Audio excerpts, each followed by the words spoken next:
Hi, everyone. Welcome to this week's Jeff Heilman Project. Sorry we missed you last week. Jeff was out of town, and you can't very well have a Jeff Heilman Project without the man, the mystery, the myth. No, I'm kidding. I don't know. I don't know how We to could have say. done it remotely, I but guess. I was heads down working on a project. I've been thinking a lot about rock star level performance. I've been thinking and considering like the fact that you woke up this morning, whether you call it the universe, providence, whether it's just you're a blip on a whatever speck. You woke up this morning. You've got something to do today. Thank God you do. Thank God you got something to do. You've got something to do today. Napoleon Hill, who wrote a couple of major bestsellers in the New Thought and personal growth era, spent a lot of time in the Depression. He was born in 1883. By the early 1900s, he was in his early 20s. And by the time the Depression came along, and starting in February of 28, he was middle-aged, mid 40s, I think. And so he watched, very similar to a lot of us during COVID, who were not children and who were not, elderly. Mm-hmm. We're in our working years.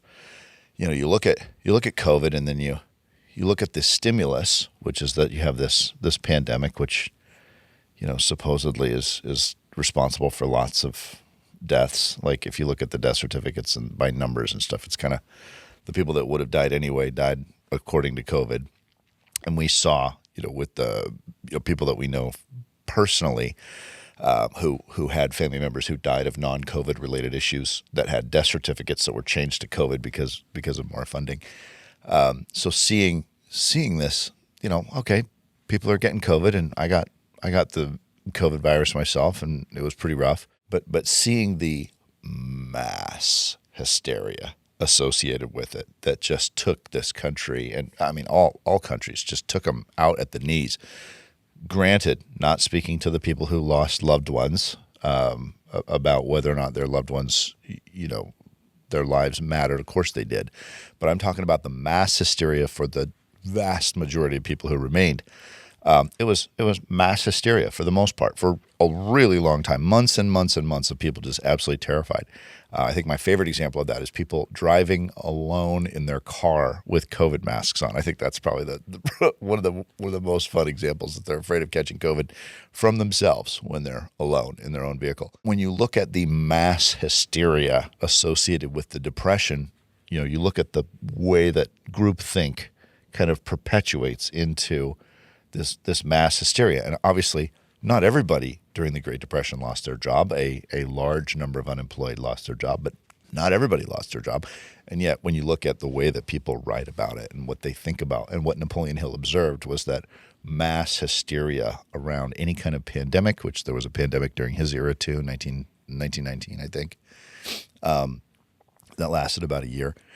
And the mass hysteria associated with the Depression, which took basically 10 years to recover from financially, and an act of war to come out of it during the second Roosevelt administration.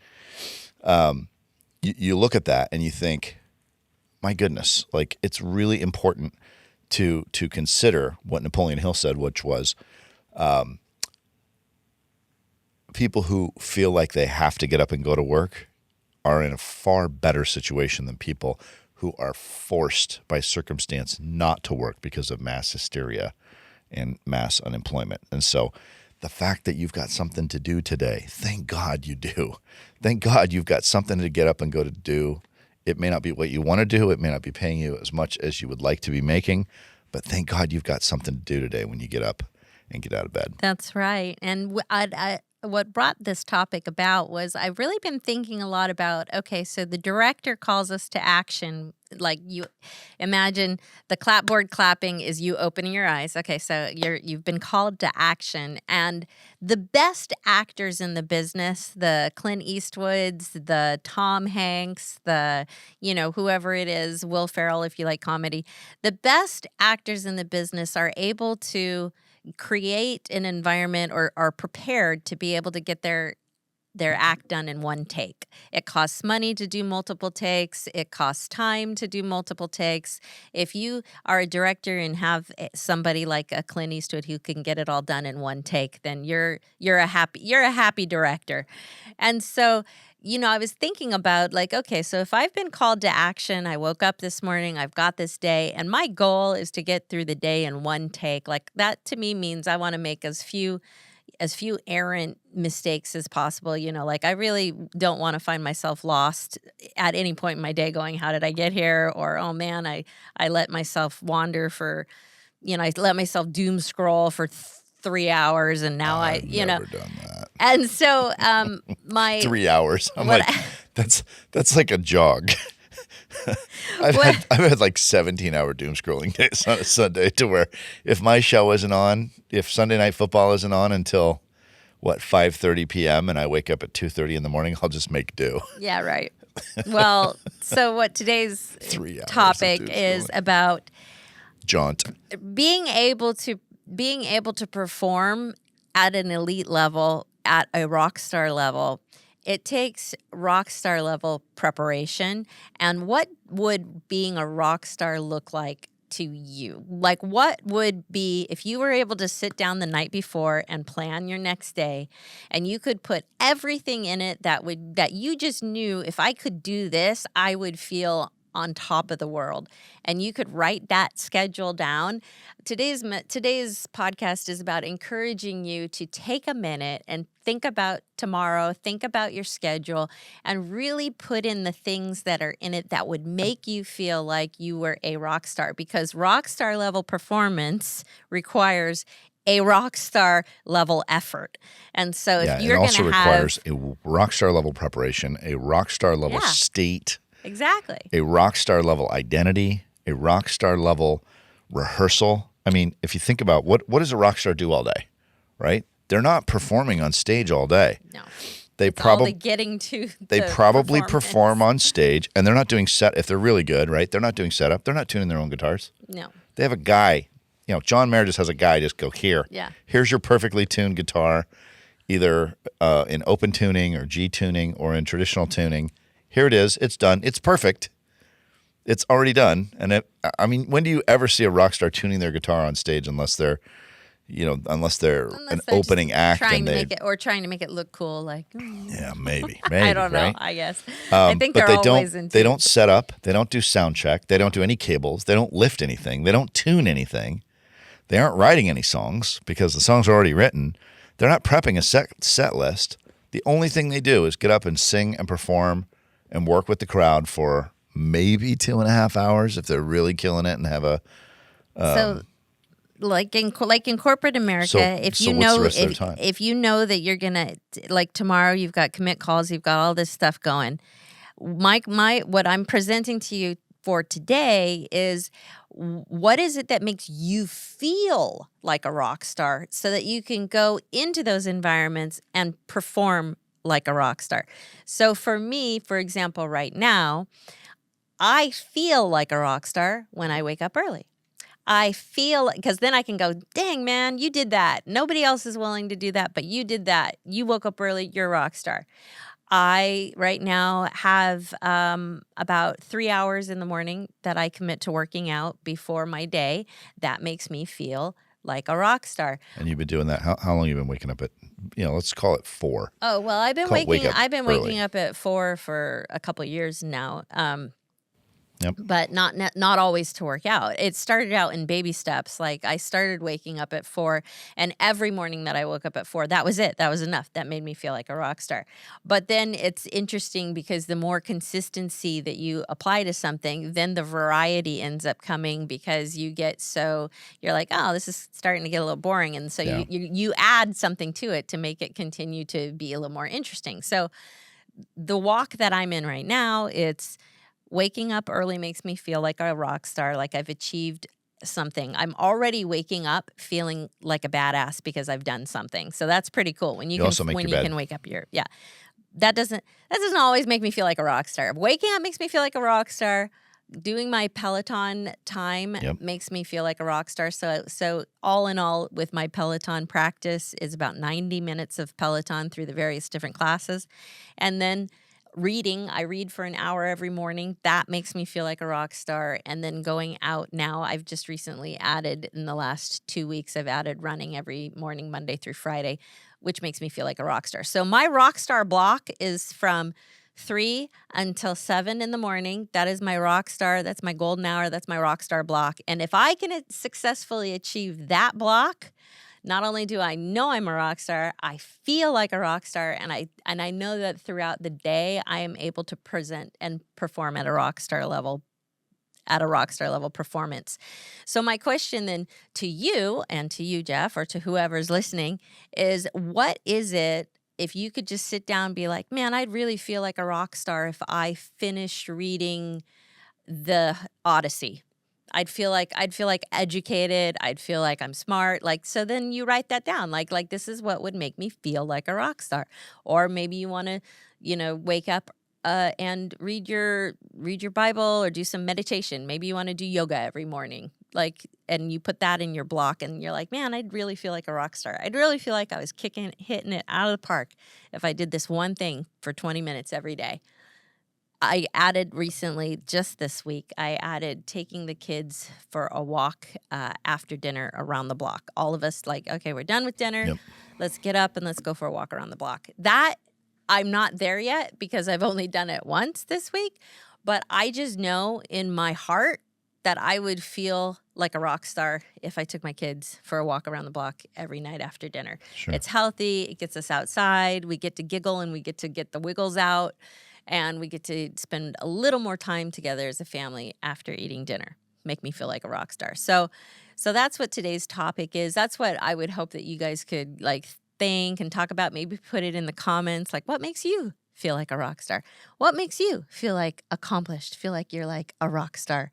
Lifting, obviously, makes you feel like a rock star. I think. Now, you can't necessarily, maybe you don't do that every day, but there are other things that you could do each day to feel like a rock star and present rock star performance. I think that there's different things at different seasons that have made me feel like a rock star. Being number one in sales, not that. I like operating at my own peak efficiency, and what I found is that when I operate at close to my peak efficiency, most of the time, it's pretty tough to beat me, and because I'm not competing, right? I love what Naval Ravikant said.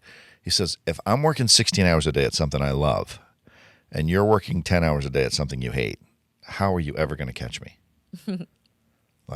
It's not a fair fight. And so part of it is there's strategy involved in doing something that you love. What I've found is that I have a really difficult time working on something that is not aligned with whatever my core value is. So if I value health, but I'm not doing the things that get me to health, and health is more important than work, but I'm doing work things instead of doing health, that doesn't feel good to me.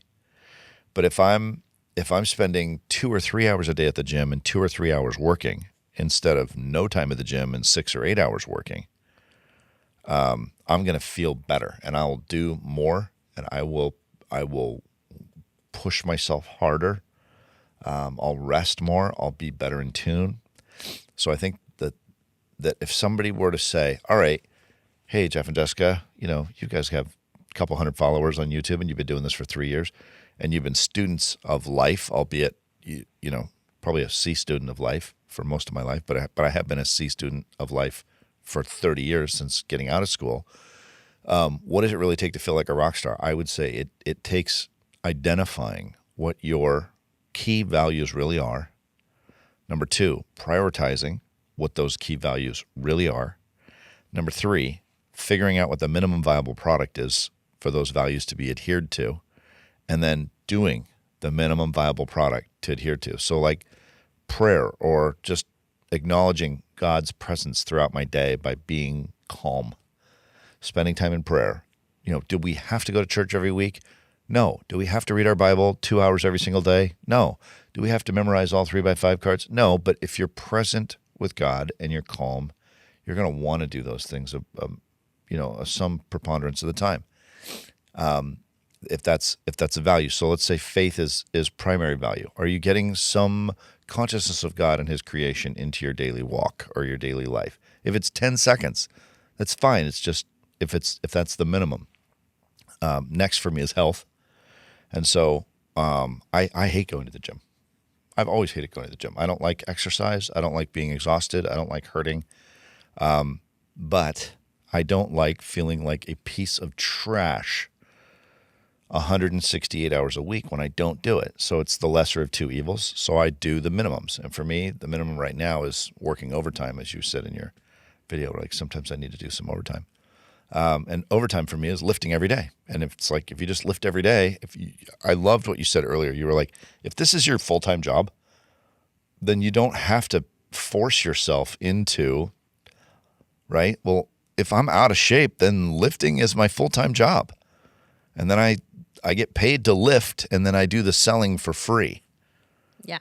Of whatever the business is. Because if I'm selling anything, it's moving other people emotionally based on a state of being that I am already in and insist upon for my own belief. And when someone gets in proximity to me and I believe that something needs to be done, they're either going to do it or they're going to say, get me the heck away from this guy. And that's great because either way, we win, right? We're not hanging out with people that don't want to go our direction, or the people that are near us are going to help us get where we're trying to go and also help themselves.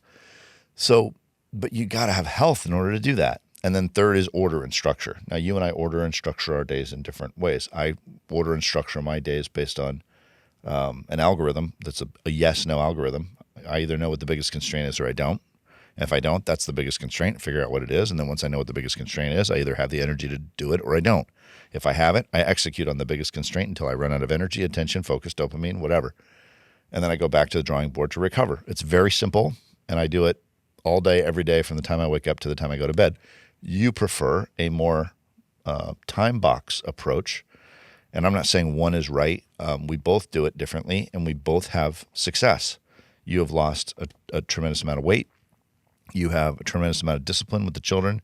You get meals done, prepped, people, trips, driving Madeline to work, dealing cars dropped off, picked up, checks written, bills paid. Like you do all that stuff at a very high level, which I respect. And I do what I do at a pretty high level, which I think is respectable as well. I think that for me, I don't like waste. It just drives me crazy. And so I try to do things in the most efficient manner, because what I found is the more efficiently I can do something, the less physically taxing it actually is. And so this is a perfect example, is our family, big family, Disneyland. Okay, so we would go to Disneyland maybe once every 3 or 4 5 years. Like it was a long time to save up the money. It was a long time to and it's like $10,000. People say, well, you get don't everybody have to go and so stay at the Disneyland hotel. We didn't stay at the Disneyland hotel. Me, we stayed in Airbnb and pushed a stroller around.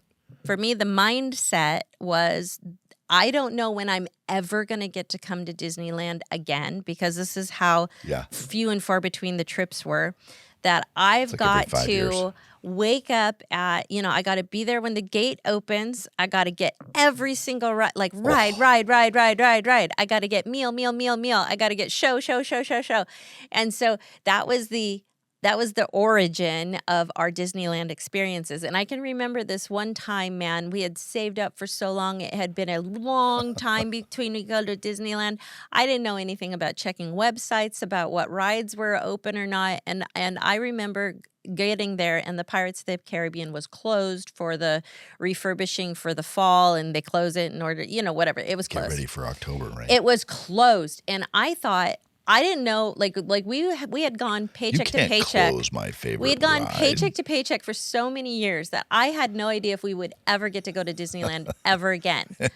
And then it was so disheartening but then as we grew as a family, as my mind kind of got on, like, you know what, Disneyland's really not that far away, and then I had a friend who would be like, hey, let's go, and so we were actually able to start going Plus, she more watches all the often. YouTubes. Like she We were knows. actually able to start going more often, but as I was able to just relax and recognize that the trip to Disneyland wasn't my last trip, it was just my Yeah. next trip, then I could go to Disneyland and I could do like one ride. And I know it might sound like, but this is the analogy is if you only ever work out 2 times a week or maybe once every 2 weeks, you will treat that one workout like the only time you're ever going to totally get to true. work out. The It's only totally trip true. you're ever going to get to Disneyland.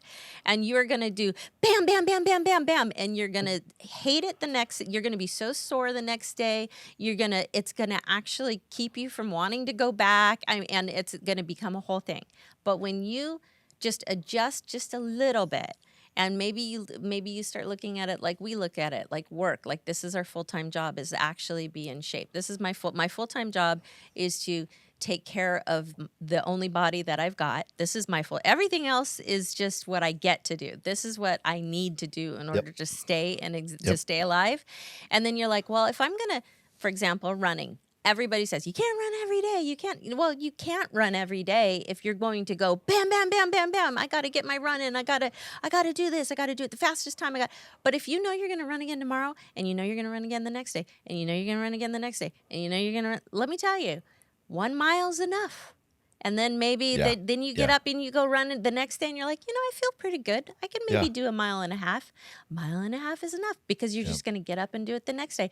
And your muscles don't get fatigued. Your body composition changes. I've been working out daily for like, I think I'm at like 250 streak on the Peloton. Yep. And it's just like, I've never hurt. I have I ever been complaining about my back or my legs or because I complain about my back because I'm just like, well, you know what, I'm just gonna do. So if I don't hit it hard today, if I don't take a HIIT class or some like high intensity class, but I just do another low impact bike class, or maybe I just sit on and I just pedal the wheels for 15 minutes. Yeah, if you're going through the motions on the bike, I'm just going through it eventually because I'm gonna do it again the next day. You're gonna do it tomorrow, yeah. And I'm going to do it again the next day. And so it's just like, it doesn't hurt. It doesn't have to hurt. Personal growth, as a matter of fact, the hardest part of committing to personal growth every day is answering to yourself, am I doing enough? Because it almost gets to the point where you don't feel like you're doing enough. Yeah.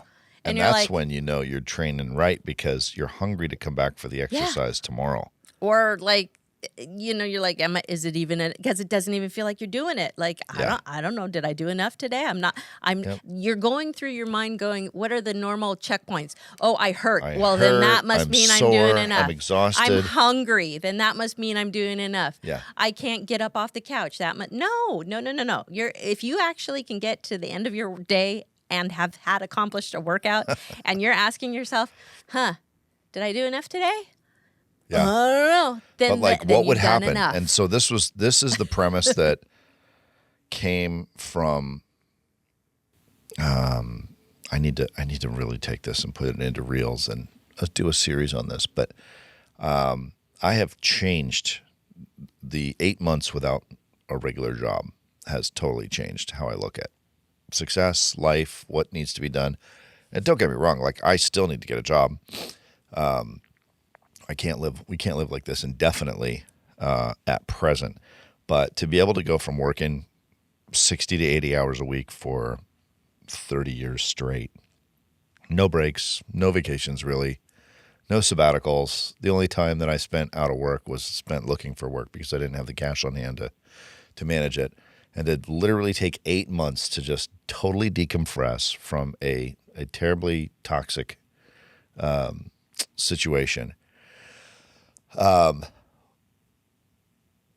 never go back to being an employee ever again. I'm an owner from this point forward. I own myself. I own my time. If I'm going to contract that time out to an employer via W-2, that's fine. But I'm going to put the time in, and then I'm done. I'm going to punch a clock just like everybody, because they're looking at it as you punch in a clock. And if you put in overtime, you're actually putting a target on your back to get fired. And I never realized that. I always thought that being excellent was good, and that, being the best that I could be was great. Your definition of excellent was hurting. Well, my definition of excellent is my definition of excellent has always been take the team that I'm on and then double that productivity, and then I'll do that. I want to do double what the whole rest of the team is doing combined. And I will sequester resources. I'll be a little bitch. I'll absolutely ask till the ends of the earth for more money, more resources, more travel budget, more expenses, more food, more alcohol, more gifts, more mail, more everything to put the demand on myself. And, it goes, this isn't just a recent thing.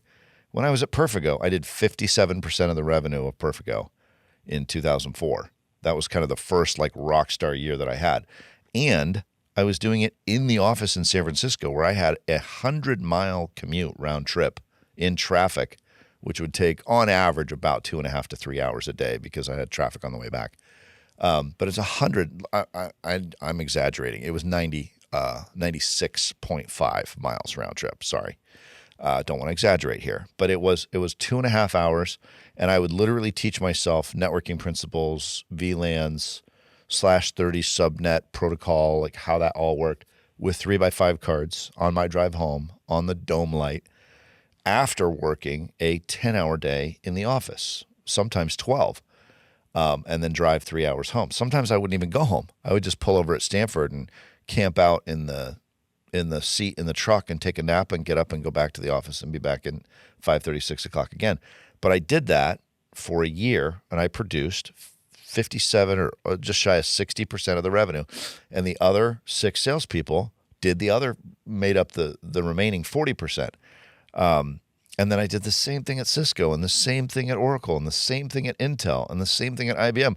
I got a kick out of saying, hey, what do you guys do? And I didn't need to say anything. I wasn't telling anybody what I was doing. I would just say, all right, what are those 20 people doing?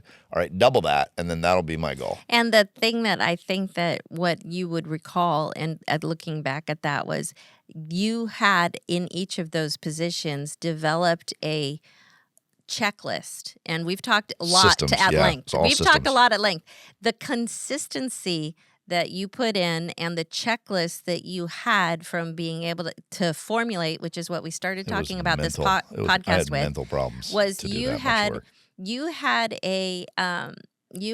a performance checklist that you would ...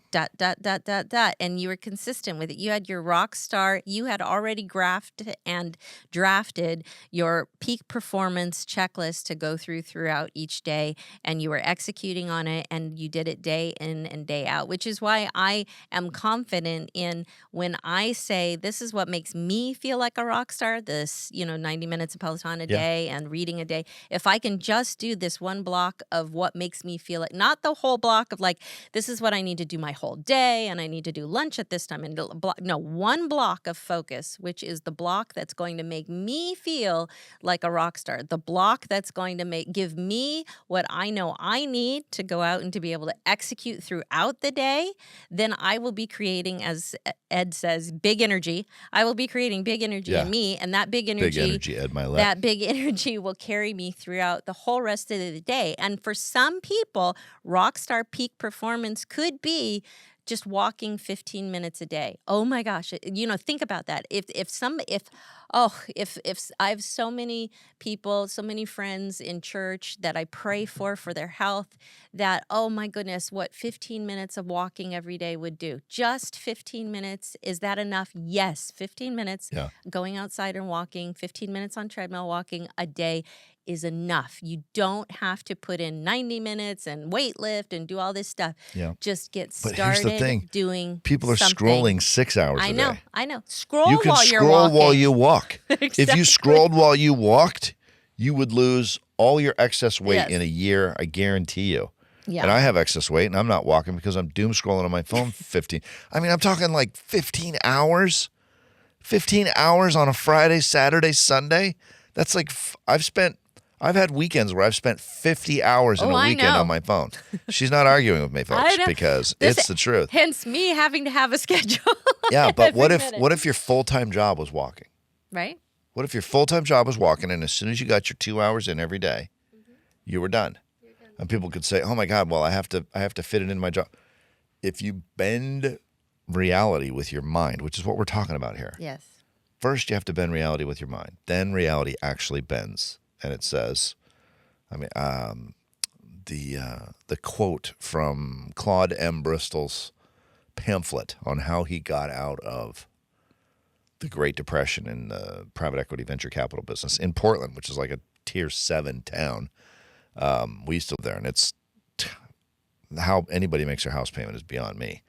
It is a highly depressed area of this country, and it really always has been. But he talks about, to him who does not know for what purpose the world exists, does not know who he is or where he is or what he's here to do. And it looks like it's a riddle because of the way that it's written. But if you look at it, to him or her who does not know for what purpose the world exists, he doesn't know who he is.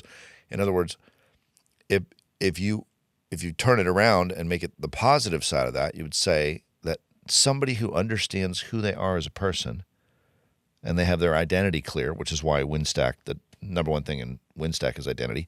Number one thing in the book that you wrote is nobility, right? Which is an identity. It's a function of identity. When you know what your identity is, then you know what you're about. When you know what you're about, you know where you're going and what you want. When you know where you're going and what you want, you understand what seeds need to be sown. And when you understand what seeds need to be sown, then the world orients itself. You orient yourself properly to the world as the sower of whatever seeds it is that turn into the results that you want. And the world will sit there and produce based on the seeds that you sow. But I think a lot of people don't know that. Yeah. I think a lot of people really don't understand that they're poor because they are sowing the seeds of poverty. And I'm not talking about somebody that lost their job. I lost my job and had massive disruption of income many times, 10, 15 times in my life, at least that I can think of, probably more like 25 or 30. But I didn't stay laid off, right? I didn't stay out of work. There are people who are in work that don't make any money. Like they're getting up and going to work and they're poor. And I've done that too. But they're sowing seeds of poverty that reiterate over and over and over again an articulation, a recuperation of doing things, not doing things in a certain way. When you look at Wallace D. Wattles' book, the great book, The Science of Getting Rich, such a brilliant book. It's 2 hours on Audible, folks. Stop doom scrolling for 3 minutes a day and get through that book in a month. You'll get through the book in a month on Audible if you just don't doom scroll for 3 minutes. Or put it on speaker while you take a shower. If you're clean people, and I know you are, you'll finish the book in a month. He talks about doing things in a certain way and that there's no such thing as sickness, only health, right? That you have health operating and then sickness is a function that comes on top of that. But that the standard operating procedure for human beings is health. The standard operating procedure for human beings is peace. The standard operating procedure for human beings is wealth and riches. And so if you're not operating with wealth and riches in your house, then you're not operating in a certain way, in the certain way that you're supposed to do it. That is the natural culmination of things. And so then we got to go look at why. What's the belief that's getting in the way of that? So anyway, the podcast is probably getting a little longer than we had hoped to do in this section. But it's because we got excited. And for goodness sakes, if you're going to get excited about yourself, get excited about your life and where you're going. Yeah, my final thought on this topic is I think everyone who's listening to this if you're listening to this podcast, it's because you're interested in personal growth and change and being goal oriented and all those things. You're a good person, and every good person, when they are given charge over a newborn baby, holds the newborn baby in just a certain way, touches a newborn baby in a certain way. Baby cries, you're right on it. You address it.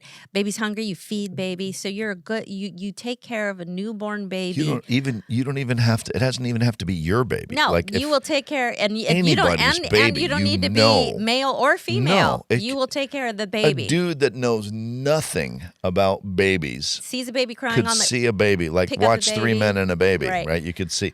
It's And natural so to if you understand were, you got to take care of the baby. so as we close, if you would take care of a newborn baby with that much care and consideration, how come you're not treating Why yourself wouldn't you treat your own like a subconscious newborn baby? like a little baby, like a tender, just be Yeah, nice exactly. and gentle Yeah. and easy on the baby for yourself, because for goodness sakes, at the end of the day, all we are is grown up big fat babies that pretend that we're not sensitive and careful. But the ignoring of pain, the ignoring of Yeah. things, Let's not have the shoving things down, taking the wine or the drugs in order to make it go. Like you can't take a newborn baby, hide it under a blanket, and pretend that it's not there. You've got to pull that. You have to address all of these issues as they come up. You got to be kind to yourself. You've got to give yourself what you need, and what Jeff and I here are petitioning for you needing and finding is those successful daily practices that will feed you and feed your soul, feed your spirit, so that you can get the energy required in order to go and do the things that you are called 100%. to do. Have a I good agree. one, everybody. We'll see you next time on the Jeff Heilman Project. Don't forget to like, subscribe, share, do all the things, and leave your comments and your messages. We love you. See ya.